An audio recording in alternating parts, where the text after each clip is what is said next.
Tidak mungkin tidak ada harapan. Iya. Kalau harapannya tidak ada, samalah. Iya, iya. Nanti dari beruk pindah ke kera. Iya. Diimbali dengan satu monyet. Itu dia. Kira-kira begitu, Pak. Jadi oleh sebab itu, kita ingin bermohon. Iya. Kepada katanya Bapak Prabowo. Iya. Pak Prabowo kan pembuat kebijakan nanti. Iya, betul, betul.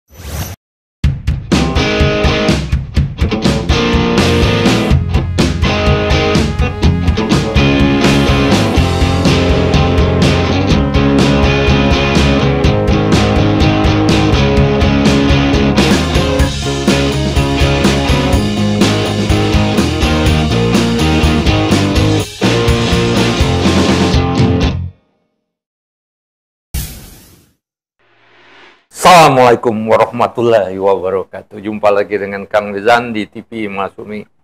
Saudara, sebentar lagi Prabowo Subianto dan Gibran Raka Buming Raka akan dilantik jadi presiden.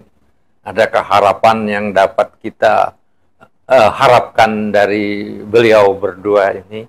Atau secara lebih umum patut kita pertanyakan, apakah sejauh ini rezim yang berkuasa mendengarkan suara rakyat?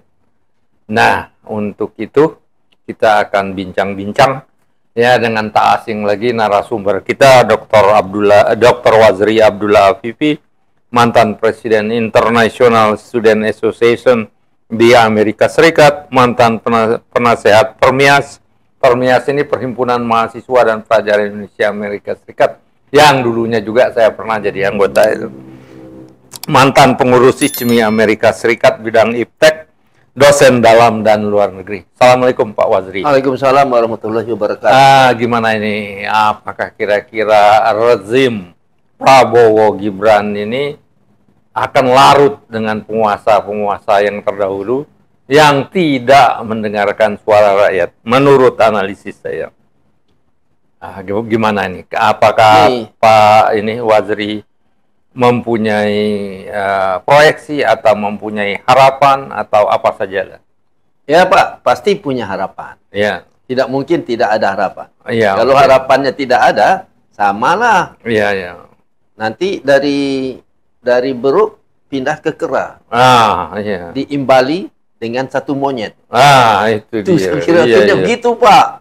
Jadi oleh sebab itu, kita ingin bermohon. Iya.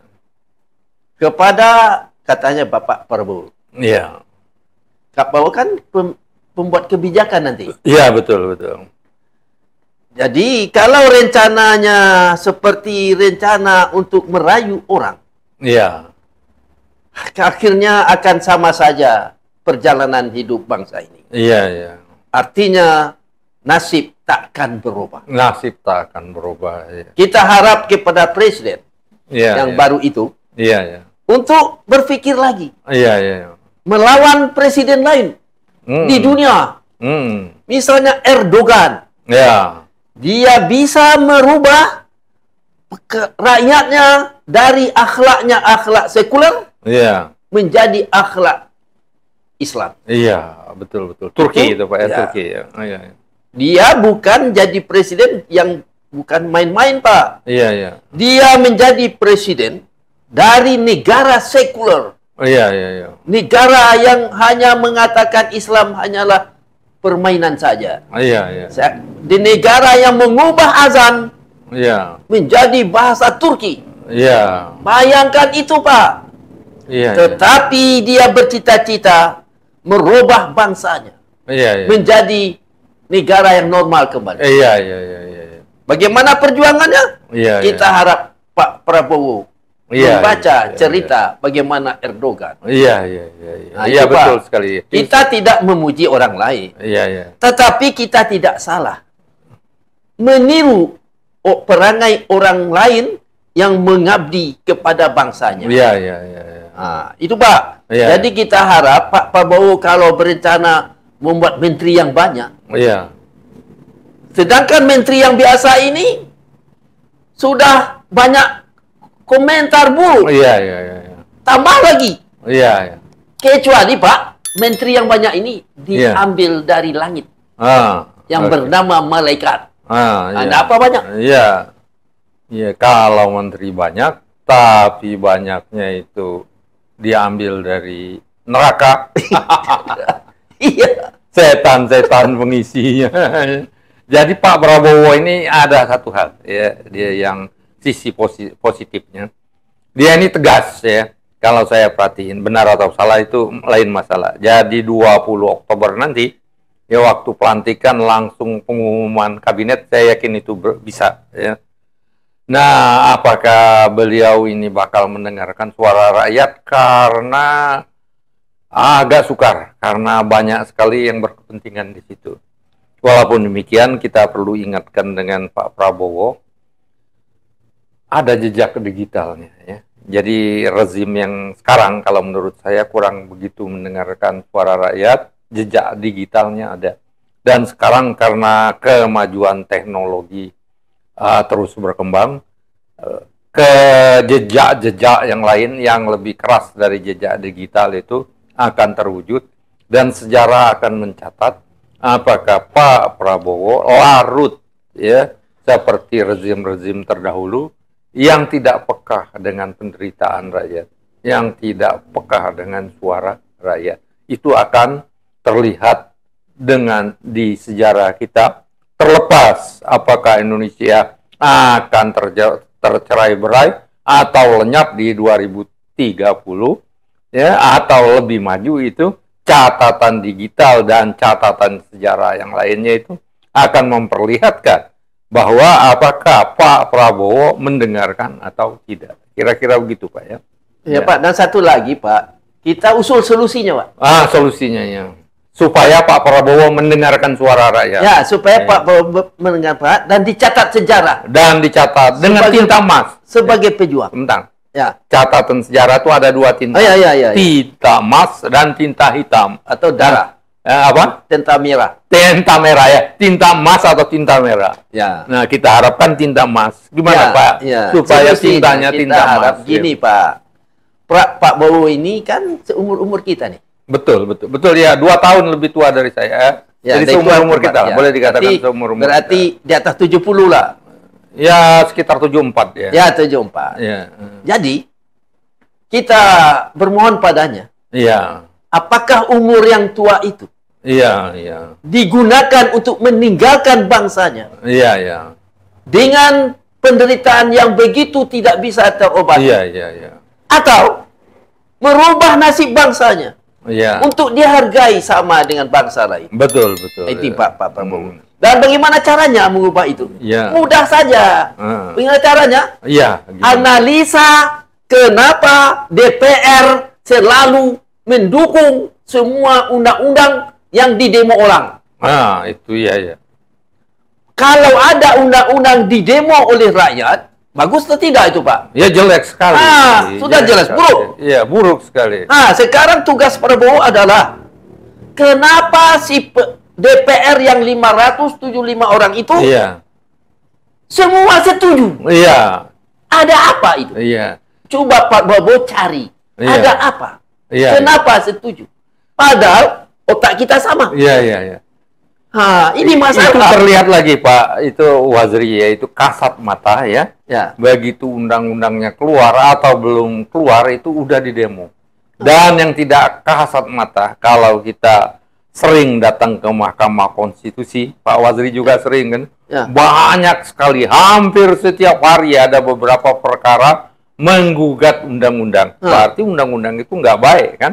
Nggak mendengarkan suara rakyat, tidak sesuai dengan keinginan rakyat. Kalau gugatannya untuk membatalkan undang-undang atau bagian dari undang-undang atau dari norma itu terus bergulir. Banyak sekali itu, ya. Saya beberapa kali ke Mahkamah Konstitusi gitu, dan selalu bertemu dengan pihak-pihak yang mengajukan gugatan. Itu juga Pak Wazri, kan? Gitu. Jadi ada 2 hal yang mengindikasikan pemerintah itu berpihak pada rakyat, mendengarkan suara rakyat. 1, melalui demo-demo atas undang-undang yang dibuat, dan yang kedua, lihat di Mahkamah Konstitusi, Ya, berapa banyak yang mengajukan judicial review. Kira-kira gitu, Pak. Ya. Ada satu lagi, Pak. Ya. Ini Pak Prabowo tidak usah memikir yang lain-lain. Iya. Hanya menganalisa. Hanya menganalisa. Ya. Dia analisa kenapa sesuatu kejadian, ini kejadian yang tidak disukai rakyat, selalu terprogram rapi. Di ujung ada misalnya ada satu program, ada akibatnya, ada tuntutannya, ada efeknya yang buruk, ada pengobatinya yang buruk itu. Jadi tidak bisa dituntut diminta keadilan, Pak, tidak bisa. Sekarang Pak Prabowo cari siapa otaknya itu. Berarti kalau otaknya adalah untuk mencarikan kejayaan bangsanya, bagus, tidak usah dicari. Jadi yang akan dicari adalah otak yang membuat sesuatu keadaan yang tidak bisa diatasi. Padahal keadaan itu buruk. Betul. Sehingga orang-orang bangsa ini, yang pejuang-pejuang bangsa ini, selalu terpojok, Pak. Misalnya, ada orang yang menuntut, misalnya ada seseorang yang melakukan kesalahan. Tetapi, karena program yang melakukan kesalahan itu teratur rapi, berbalik. Yang menuntut itu masuk penjara. Nah, terbalik itu. Terbalik, Pak. Jadi Pak Prabowo membuat analisanya. Kenapa bisa terjadi? Siapakah yang membuat itu? Apakah orang luar negeri atau bangsa sendiri? Itu, Pak. Jadi sekarang kita cari sebenarnya yang berkuasa di Republik ini siapa? Coba Prabowo cari. Apakah orang ini atau orang itu? Harus dia cari, Pak. Mencarinya harus dengan sifat dan tekad mengabdi kepada bangsa. Nah, itu komitmen pengabdian kepada bangsa itu yang jadi salah sapa negeri kita ini tidak padang pasir. Negeri kita ini tidak ada salju yang membunuh. Negeri kita ini tandus. Negeri kita semua ada. Kok bangsanya begitu? Susu aja diganti susu ikan. Susu ikan, tol laut. Itu, Pak. Jadi Pak Prabowo berpikir seperti kata pepatah orang tua-tua. Ayam bertelur di atas padi. Mati kelaparan. Nah, itu. Itik berenang dalam air. Mati kehausan. Itulah nasib bangsaku. Sangat buruk ya. Padahal lumbung padi tapi orang kelaparan banyak. Lumbung air tapi kehausan nggak ada air. Kecuali, Pak, bangsaku tinggal di atas batu. Semua tidak tumbuh, mati kelaparan. Makan batu. Logis. Ya kan, Pak? Ini bertelur di atas padi. Ayam tadi. Mati kelaparan. Mati kelaparan. Ada apa itu? Nah. Salahnya besar sekali. Ada apa itu? Apakah ada orang yang sudah bertelur di cekiknya ayam itu? Ada orang setan dari atas ini? Ada. Ya, itu cari itu. Siapa yang menyebabkan ayam bertelur tadi mati? Itu sebab mencari, Pak. Kalau Pak Prabowo berhasil, maka seluruh generasi yang akan datang memuja-muja Bapak Prabowo dalam semua ikatan. Baru lahir saja sudah dikasih tahu. Kamu berterima kasih dengan nama presiden yang bernama Prabowo Subianto. Baru saja lahir. Kalau dia buat begitu. Kita harapkan begitu. Tapi kalau dia buat sebaliknya, Pak, maka nama Pak Prabowo diganti. Prabowo? Bukan. Mulyono mungkin. Itu, Pak. Mulyono Singo di Mejo. Tahu, Pak. Demikian pemirsa. Itu masalah yang kita bicarakan, masalah nasib.